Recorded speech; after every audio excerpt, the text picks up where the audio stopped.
ہو جا. لیکن جب انسان کو پیدا کرنا ہوا اللہ رب العزت نے حضرت اسماعیل علیہ السلام کو زمین پر بھیجا کہ جاؤ زمین سے ایک مشت خاک لے آؤ, اور وہ خاک لے کر کے بارگاہ الہیہ میں حاضر ہوئے. اللہ اکبر کبیرہ. اس خاک اور مٹی کو بوجھا گیا, اس پر غم کی بارش کی گئی, رحمت کی بارش کی گئی, خوشی کی بارش کی گئی. اس کے بعد اللہ رب العزت نے اپنے دست قدرت سے انسان کا مجسمہ بنایا. اس نے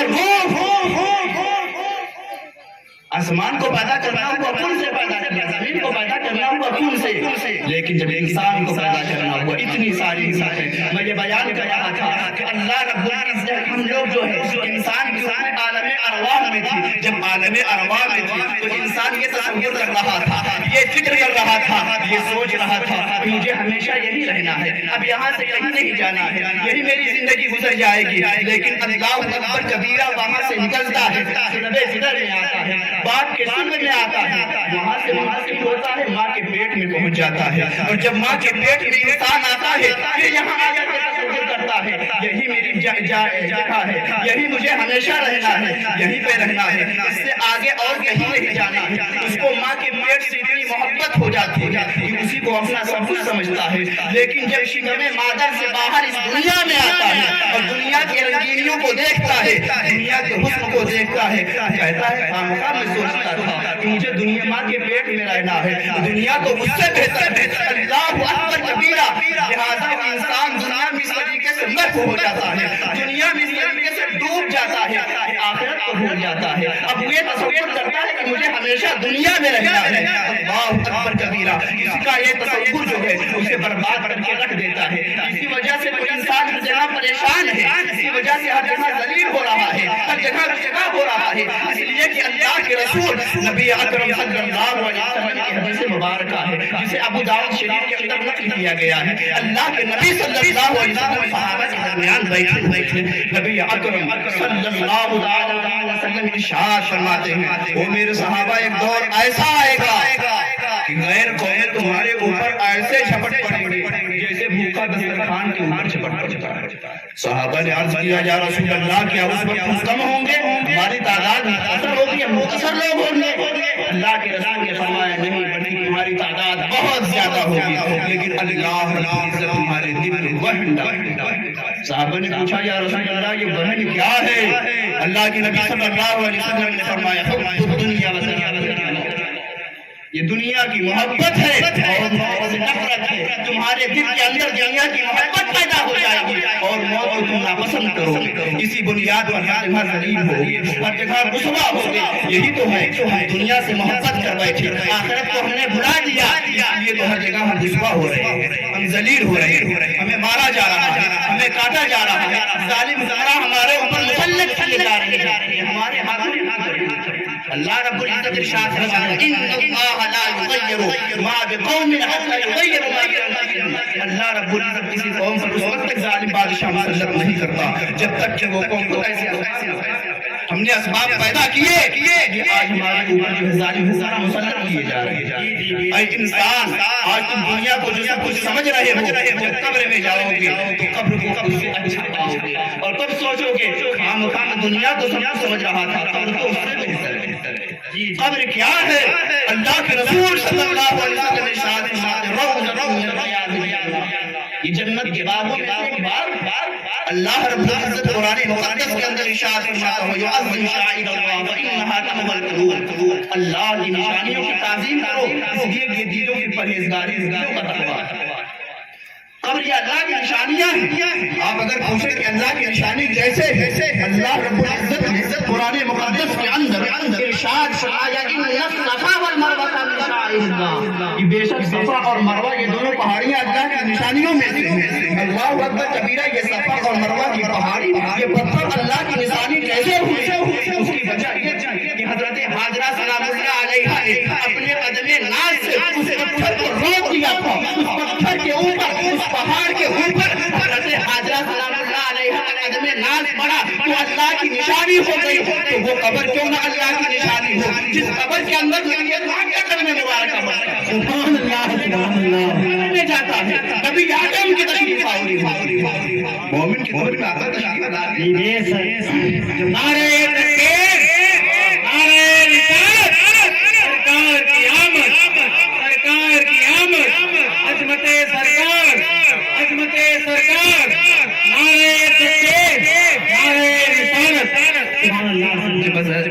حضرت حاجرہ سلام اللہ علیہ کے قدم مبارک کی وجہ سے پہاڑی اللہ کی نشانی ہے، تو رسول اللہ کے قدم مبارک کی برکت سے اللہ کی نشانیاں نہیں ہوں۔ عزیزان ملت اسلام، یہ قبر کیا ہے، اس کی حقیقت کیا ہے؟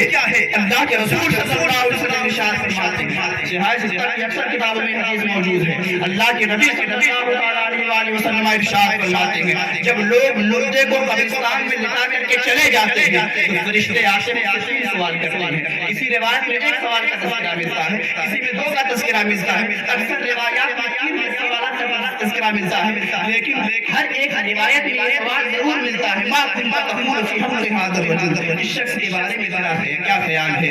عزیزان گرامی وفا، اگر وہ مردہ عشق رسول کی بنیاد پر ان سوالوں کا جواب دے دیتا ہے تو فرشتے اس سے کہتے ہیں نومت کا نومت العروس، سو جا ایسے جیسے پہلے رات کی دھن سوتی ہے۔ عزیزان ملت اسلامیہ، میں آپ سے پوچھنا چاہتا ہوں، آپ میری طرف متوجہ ہوں کہ پہلے رات کی دھن جب سوتی ہے تو کیا کوئی اسے پریشان کرتا ہے؟ کیا اسے کوئی تکلیف پہنچاتا ہے؟ کیا اسے کوئی مصیبت پہنچاتا ہے؟ کیا اسے کوئی مارنے کے لیے جاتا ہے؟ بے خوف ہوتی ہے، بے نڈر ہوتی ہے، اللہ اکبر کبیرہ۔ اسی طریقے سے جب انسان سوالوں کا جواب دے دیتا ہے اور دلہن کی طرح سوتا ہے، اس کو عذاب کیسے ہو سکتا ہے؟ اس کو تکلیف کیسے پہنچے؟ اللہ کے رسول صلی اللہ علیہ وسلم نے اپنے اس ایک جملے کے اندر قبر کی تمام آرام اور عیش و عشرت کو اکٹھا کر دیا، نومت کا نومت العروس، ایسے سو جا جیسے پہلے۔ عزیزان ملت اسلامیہ، یہ نہیں کہا جانے والے آئے چلے جانے والے چلے جائیں، فاتحہ پڑھنے والے فاتحہ پڑھیں، سلام کرنے والے سلام کریں، حدیث مت سننا، جواب مت دینا، اللہ اکبر کبیرہ۔ پہلے رات کی دلہن سوتی ہے اس طریقے سے سوتی ہے، بے خبر ہو کر کے نہیں سوتی، ایسے سوتی ہے، پاؤں کی آہٹ اس کی بیداری کے لیے کافی ہے۔ شوہر آتا ہے، اللہ اکبر کبیرہ، پاؤں کی آہٹ پیدا ہوتی ہے، اس آہٹ کی بنیاد پر دلہن بیدار ہو جاتی ہے، اور دنیا کی دلہن جو سوتی ہے اپنے شوہر کے انتظار میں سوتی ہے، مردہ جو گھر میں سوتا ہے وہ رسول پاک کے انتظار میں۔ مردے جو ہوتے ہیں قبرستان کے اندر زندہ ہوتے ہیں، ورنہ اللہ کے رسول صلی اللہ علیہ وسلم اس قول کا مطلب کیا ہوگا؟ اللہ کے رسول نے فرمایا جب تم قبر کے اندر قبرستان میں داخل ہو تم کو سلام کرو، السلام علیکم یا اہل القبور، تم پر سلامتی ہو قبرستان والوں۔ سلام کس کو کیا جاتا ہے؟ جو زندہ ہوتا اسی کو سلام کرتے ہیں، جو سنتا ہے اس کو سلام کرنے کو کہا جاتا ہے، جو نہ سنے اور مردہ جب لوگ زندہ ہوتے تبھی اللہ کے رسول صلی اللہ علیہ وسلم نے فرمایا سلام کرو۔ عزیزان ملت اسلامیہ، لہذا ہمارا عقیدہ ہے کہ ہر مومن زندہ، حتیٰ کہ کافر بھی زندہ ہوتا ہے، اس لیے اللہ کے رسول صلی اللہ علیہ وسلم نے ارشاد فرمایا کافر کو قیامت تک تکلیف دی جائے گی۔ تکلیف کس پر دی جائے گی؟ جو مردہ ہوتا اس کو کیا حساب، جو زندہ ہوتا ہے اس کو تکلیف پہنچائی جائے۔ عزیزان ملت اسلامیہ، لہذا جب عام مومنین زندہ ہے تو رسول پاک کیوں مردہ ہو سکتا ہے؟ رسول پاک یقیناً زندہ ہے، یہی ہمارا عقیدہ ہے۔ سیدی سرکار اعلیٰ حضرت کہتے ہیں تو زندہ ہے واللہ، تو زندہ ہے واللہ، میری چشم عالم سبحان اللہ سبحان اللہ سبحان اللہ کے رسول صلی اللہ علیہ وسلم اس قول میں ذرا غور کریں، السلام علیکم یا اہل القبور۔ اللہ کے رسول نے فرمایا قبرستان میں جاؤ، قبر والوں کو یا اہل القبور یا کر کے سلام کرو۔ جب قبرستان کے مردوں کو ہم یا کر کے سلام کہہ سکتے ہیں تو مدینے میں نبی پاک صلی اللہ علیہ وسلم کو یا نبی کر کے سلام کرنا سبحان اللہ آخر کیا اعتراض کیا جاتا ہے؟ یہ عشق کی کمی ہے۔ اللہ اکبر کبیرہ۔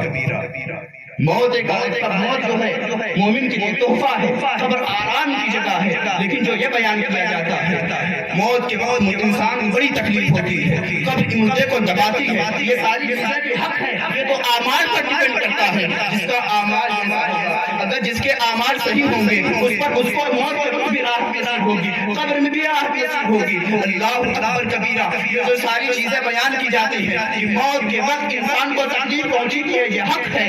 حضرت موسیٰ علیہ السلام کا جب مثال ہوا، حضرت موسیٰ علیہ السلام نے خواب میں دیکھا، پوچھا کہ آپ نے موت کو کیسا پایا؟ حضرت موسیٰ علیہ السلام نے فرمایا زندہ بکری کی کھال کو کھینچ لیا جائے، جتنی تکلیف اس بکری کو پہنچتی ہے میں نے موت کو ایسا ہی اللہ کے رسول نبی اکرم شفیع امت صلی اللہ علیہ وسلم ارشاد فرماتے 313 تلوار کی ضرب ایک ساتھ ایک انسان کے پیٹ پر ماری جائے اتنی تکلیف اس سے پہنچتی ہے، اسی طرح جب روح کو جسم سے نکالا جاتا ہے تب پہنچتا ہے۔ عزیزان ملت اسلامیہ، پوچھا گیا کہ یہ ساری تکلیف سب کو پہنچتی ہے، تو بیان کیا گیا ہاں یہ تکلیف سب کو پہنچتی ہے، لیکن کسی کو تکلیف کا احساس ہوتا ہے کسی کو نہیں ہوتا ہے۔ اگر آپ پوچھیں کیسے کا احساس ہو اور کسی کو نہ ہو، یہ کیسے ہو سکتا ہے؟ تو بزرگان دین بیان فرماتے ہیں کہ جب نیک آدمی کی روح نکالی جاتی ہے تو اس کے سامنے چہرے پر دعا ہوتا ہے، نبی اکرم صلی اللہ علیہ وسلم کا چہرہ انور ہوتا ہے، تو نبی اکرم کے چہرے کی زیارت کرتا ہے، نبی اکرم کے چہرے کی زیارت کی بنیاد۔ اگر کوئی یہ پوچھے نبی اکرم صلی اللہ علیہ وسلم کے چہرے کو دیکھنے کی بنیاد پر آخر تکلیف کا احساس کیسے نہیں ہو سکتا؟ تو تفسیر روح البیان کے اندر اسماعیل حقی علیہ الرحمن بیان فرماتے ہیں کہ حضرت زلیخا جب حضرت یوسف علیہ السلام کے حسن میں فریفتہ ہو گئی، محبت میں ڈوب گئی، اس طریقے سے محبت میں فریفتہ ہو گئی تھی کہ آسمان کے ستاروں کو دیکھتے اسے بھی یوسف کہا کرتی، چاند کو دیکھتے اسے بھی یوسف کہا کرتی، گلے کے ہار کو دیکھتے اسے بھی یوسف کہا کرتی، کان کی بالی کو دیکھتے اسے بھی یوسف کہا کرتی، حتیٰ کہ ایسا ہوتا کبھی کبھی اپنے لباس اپنے کپڑے کو بھی یوسف کہہ دیتی۔ لوگ کہتے کہ آخر عزیز مصر کی بیوی ہو کر کے ایک غلام محبت اس طریقے سے پاگل ہو گئی ہو، ایک غلام سے قدر محبت کر رہی ہو۔ تو زلیخا نے لوگوں سے کہا کیا تم نے حضرت یوسف کے حسن کو دیکھا ہے؟ لوگوں نے کہا ہم نے نہیں دیکھا۔ اپنی سہیلیوں کو بلاتی ہیں اور بلا کر کے گھر پر ان کے ہاتھ میں پھل دے دیتی ہیں اور چھری دے دیتی ہیں اور کہتی ہیں جب حضرت یوسف آئے ان کے چہروں کو دیکھنا، اس وقت ذرا یہ پھل کاٹ کر کے مجھے دے دینا۔ اللہ اکبر کبیرہ، ادھر حضرت یوسف کی بارگاہ میں زلیخا پہنچتی ہے اور کہتی ہے اپنے چہرے پر نقاب ڈال کر کے ذرا میرے سہیلیوں کے پاس سے گزر جاؤ اور جب ان کے درمیان پہنچو اپنے چہرے سے نقاب ہٹا دو۔ اللہ اکبر کبیرہ، ادھر آپ کی سہیلیاں ہاتھ میں پھل لیے چھری لیے ہوئے بیٹھی تھی، ادھر حضرت یوسف علیہ السلام اپنے چہرے پر جو ہے نقاب ڈال کر کے ان کے پاس آتے ہیں، جیسے ہی چہرے سے نقاب سٹاتے ہیں ہٹاتے ہیں۔ اللہ اکبر کبیرہ، وہ سہیلیاں حضرت یوسف کے حسن میں گم ہو گئی، پھل کاٹنے کے بجائے اپنی انگلیوں کو کاٹ لیا اور انگلیوں کو کاٹنے کی بنیاد پر انہیں تکلیف نہیں پہنچی۔ عزیزان ملت اسلامیہ، جب حسن یوسف کو دیکھ کر انہوں نے اپنی انگلیوں کو کاٹ لیا اور اس کی تکلیف کا احساس نہیں ہوا، جس شخص کو نبی اکرم صلی اللہ علیہ وسلم کے چہرے پر دعا کی زیارت کرائی جا رہی ہو، بتاؤ اسے تکلیف کیسے ہو سکتی ہے؟ جی عزیزان ملت اسلامیہ، اما عائشہ عفیفہ طاہرہ رضی اللہ تعالیٰ عنہ نے بارگاہ رسالت مآب میں عرض کی یا رسول اللہ علیہ الصلوۃ والتسلیم، آپ زیادہ یا آپ کے بھائی زیادہ حسین ہیں؟ نبی اکرم شفیع امت صلی اللہ علیہ وسلم نے ارشاد فرمایا میرے بھائی یوسف کو میرے حسن کا آقا دیا۔ جی ایک دن نبی اکرم صلی اللہ علیہ وسلم کے سر انور حضرت عائشہ صدیقہ عفیفہ طاہرہ رضی اللہ تعالیٰ عنہ اپنے گود میں لیے ہوئے بیٹھی تھی۔ اللہ اکبر کبیرہ، اپنی گود میں بیٹھی ہوئی آسمان کی چاند کو دیکھتی ہے، نبی اکرم کے چہرے پر دعا کو دیکھتی ہے، آخر چاند سے کہتی اے چاند تم سے زیادہ خوبصورت تو میرا چاند ہے، اس لیے کہ سورج کی غیر موجودگی میں چمکتا ہے، میرا چاند وہ ہے جو سورج کی موجودگی میں بھی چمکتا ہے، تاریکی میں بھی چمکتا ہے۔ چاندنی رات پھیلی ہوئی تھی، اللہ کے رسول صلی اللہ علیہ وسلم صحابہ کے جھرمٹ میں تشریف لائے، سمورہ ابن جندب رضی اللہ تعالیٰ عنہ بیان کرتے ہیں اللہ کے رسول نبی اکرم شفیع امت صلی اللہ علیہ وسلم سرخ بھاری دار کپڑا پہنے ہوئے تھے اور حضرت سمورہ ابن جندب کہتے ہیں کبھی میں نبی اکرم کے چہرے کو دیکھتا، کبھی آسمان کے چاند کو دیکھتا تو میرے دل نے فیصلہ کیا، میرے ذہن نے فیصلہ کیا آسمان کے چاند سے زیادہ حسین تو مدینے کا چاند ہے۔ سبحان اللہ، اسی وجہ سے کسی شاعر نے کیا ہی خوب کہا ہے آسمان اگر دیتا تو کا نظارہ کرتا روز ایک چاند قسم سبحان اللہ۔ عزیزان لہذا تکلیف تو سب کو پہنچتی ہے لیکن تکلیف کا احساس اسے نہیں ہوتا جسے نبی اکرم کا دیدار کرایا جاتا ہے۔ تکلیف کا احساس اس کے علاوہ اس کو آخر کیسے دیدار کرایا جائے گا؟ جب اپنے بھائی جیسا کہتا اپنے جیسا کہتا اس کو دیدار کیسے کرایا جائے گا؟ دیدار تو اس کو کرایا جائے گا جو ان کو جو اپنا آقا سمجھتا، اپنا بابا سمجھتا ہو، اپنا ملجا سمجھا۔ عزیزان ملت اسلامیہ، لہذا موت کا آنا حق ہے۔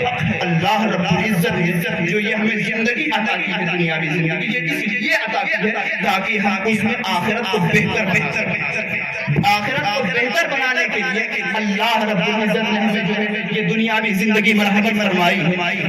کیمیائے سعادت کے اندر حضرت امام غزالی رحمۃ و رضوان نقل فرماتے ہیں کہ ہر انسان کے تین بھائی ہیں. ہر انسان کے تین بھائی میں ایک بھائی جو موت تک ساتھ دیتا ہے, دوسرا بھائی وہ ہے جو قبر تک ساتھ دیتا ہے, تیسرا وہ ہے جو قبر میں بھی ساتھ دے گا, حشر میں بھی ساتھ دے گا, جنت میں بھی ساتھ دے گا, جہنم میں جانا ہوگا تو وہاں بھی ساتھ دے گا.